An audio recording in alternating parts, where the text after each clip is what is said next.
इन्ना लिल्लाहि व इन्ना राजिऊन। अल्लाह से दुआ है कि वो मुख्तार अंसारी को मग़फ़िरत फरमाए, उनके ख़ानदान और उनके चाहने वालों को सब्र ज़मील अता करें।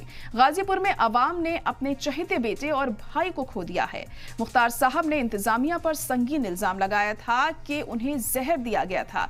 बावजूद इसके सरकार ने उनके इलाज पर तवज्जो नहीं दिया। काबिल मज़म्मत और अफसोसनाक है ये।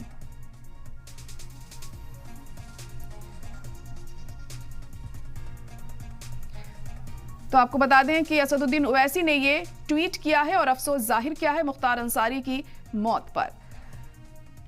तो उन्होंने लिखा है अपने ट्वीट में और कहा है कि इंतजामिया पर संगीन इल्जाम उन्होंने लगाया है और कहा गया कि उन्हें जहर दिया गया था। बावजूद इसके सरकार ने उनके इलाज पर तवज्जो नहीं दी। काबिल मजम्मत और ये अफसोसनाक है। तो अफसोस जाहिर किया गया। असदुद्दीन ओवैसी ने इस ट्वीट के जरिए उन्होंने अफसोस जताया है और इंतजामिया पर सवाल भी उठाए हैं, क्योंकि उनका भी यही कहना है, जिस तरीके से मुख्तार अंसारी ने पहले ही ये कहा था कि उन्हें जेल में जहर दिया जा रहा है, स्लो पॉइजन दिया जा रहा है, उसके बावजूद भी कोई सख्त कदम यहाँ पर नहीं उठाया गया।